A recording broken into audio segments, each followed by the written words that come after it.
नमस्ते।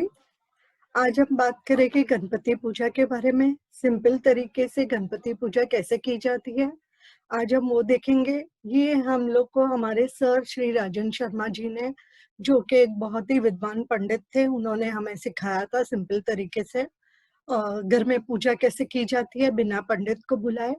तो हम सिर्फ पूजा करने के बाद जो है ब्राह्मण के नाम से जो भी हमें चाहिए हम वो निकाल के रख सकते हैं और बाद में कोई भी पंडित को दे सकते हैं, मंदिर में दे सकते हैं। गौ सेवा कर देनी चाहिए पूजा के बाद में। पूजा के बाद जो है गाय को कुछ ना कुछ खिला देना चाहिए, वो अच्छा माना जाता है। बट पूजा करने से पहले हमें जानना है कि पूजा की सामग्री का मतलब क्या होता है। आज जब हम सिंदूर चढ़ाते हैं, सिंदूर से हमारी लाइफ में बरकत रहती है, प्रॉस्पेरिटी रहती है। हल्दी चढ़ाते हैं तो हमें पीस ऑफ माइंड मिलता है। काले तिल, सफेद तिल चढ़ाते हैं तो वो हमारे पूर्वजों की आत्मा की शांति के लिए होता है। गूगल, धूप, अगरबत्ती वो सब जलाते हैं तो हमारी एनवायरनमेंट साफ होती है, क्लीन होती है एनवायरनमेंट। पीली राई जो चढ़ाई जाती है वो इसलिए चढ़ाई जाती है कि हमारे दुश्मनों से हमें प्रोटेक्शन मिले। तो पीली राई जो है हम रेगुलर तौर पे भी हमारे घर के बाहर एक थोड़ा सा लाइन स्प्रिंकल कर सकते हैं, जिससे कि हमारे घर में कोई भी नेगेटिव एनर्जीज नहीं आए। गाय का उपला यूज इसलिए होता है कि उससे एनवायरनमेंट प्यूरिफिकेशन हो जाती है। पहले के जमाने में आप देखिए, लोग जो है घर में गाय के गोबर से पूरा घर लेपते थे, जो आज हम नहीं कर सकते हैं। तो गाय का उपला जलाने से, हवन में यूज करने से हमारा एनवायरनमेंट शुद्ध हो जाता है। घी हम लोग यूज करते हैं तो उसका मतलब ये होता है कि हमारी हड्डियां मजबूत रहे, बोन्स हमारे मजबूत रहे।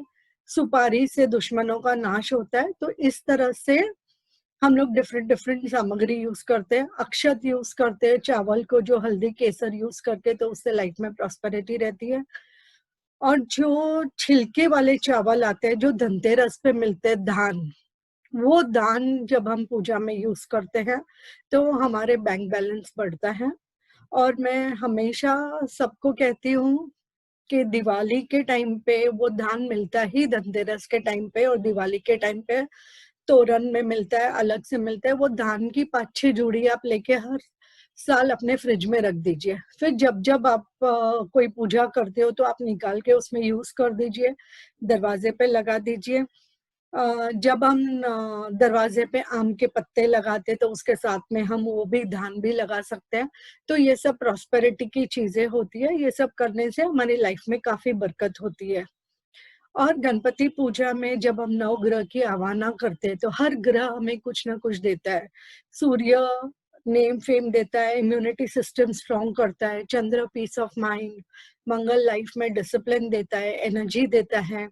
बुध जो है नॉलेज देता है, लॉजिक देता है, सही डिसीजंस लेने की क्षमता देता है। गुरु जो है ज्ञान बढ़ाता है, हमें स्पिरिचुअल करता है। शुक्र हमारे लाइफ में प्रेम देता है, लग्जरीज देता है। शनि हमारी आयुष्य को अच्छा रखता है, हमारे कामकाज को अच्छा रखता है। तो जब हम डिफरेंट डिफरेंट प्लैनेट्स की आवाहना करते हैं तो हम लोग को हर प्लैनेट रिलेटेड जो सिग्निफिकेशन है उसका फल मिलता है।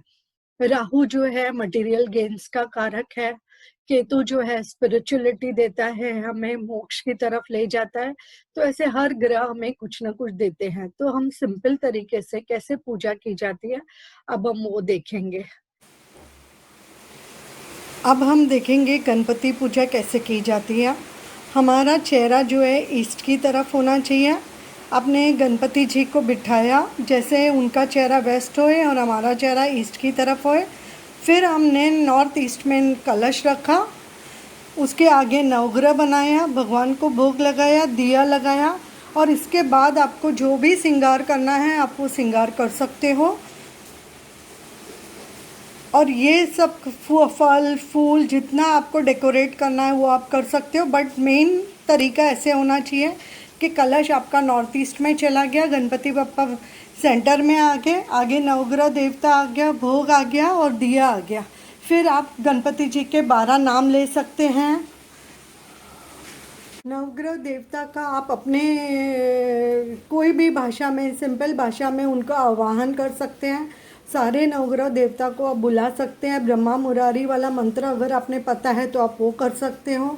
सारे नवग्रह को बोलिए आप प्लीज़ आके अपने स्थान पे विराजिए और हमारे घर में सुख शांति बरकत दीजिए। जो भी आपको प्रेयर करनी है आप वो प्रेयर करेंगे। गणपति जी का पूरा श्रृंगार होने के बाद, भोग लगने के बाद आप उनका 12 नाम लोगे। ओम सुमुखाय नमः, जिनका बहुत, वो उनकी तारीफ़ में हम लोग कहते हैं कि उनका बहुत ही खूबसूरत चेहरा है। ओम एकदंताय नमः, ओम कपिलाय नमः, ओम गजकर्णाय नमः, ओम लंबोदराय नमः, ओम विकटाय नमः, ओम विघ्न नाशाय नमः, ओम विनायकाय नमः, ओम धूम्रकेतवे नमः, ओम गणाध्यक्षाय नमः, ओम भालचंद्राय नमः, ओम गजाननाय नमः। इस तरह से आप 12 नाम ले सकते हो। 108 अष्टोत्तरी अगर आपको पढ़नी है नामावली, वो आप पढ़ सकते हो। उसके बाद आप आरती कर दीजिए सिंपल तरीके से। अगर आपने हवन करना है तो आप हवन भी कर सकते हो। हवन जैसे मैंने कहा, गाय का गोबर उपले जला के आप उस पर डाल के गणपति जी का एक एक नाम बोल के आप आहुति दे सकते हो। और जब आप गणपति जी का विसर्जन आप करने जाओगे तो सिर्फ आप मूर्ति को थोड़ा सा हिला दोगे, ऐसे थोड़ा सा हिला दोगे और गणपति जी को प्रार्थना करोगे कि आप रिद्धि सिद्धि के साथ सदाई हमारे घर में निवास कीजिए। नवग्रह देवता को आप प्रेयर करोगे कि आप जो है अपने अपने स्थान पे विराजिए, हमारे घर में सुख शांति दीजिए। जब भी हम आपको बुलाए तभी आप आइएगा। कलश देवता की भी पूजा कर देनी चाहिए। विसर्जन के टाइम पे कलश को भी थोड़ा सा हिला देना चाहिए। तो इस तरह से सिंपल तरीके से आप पूजा कर सकते हो। उम्मीद है ये वीडियो आपके कुछ काम में आएगा। Thank you.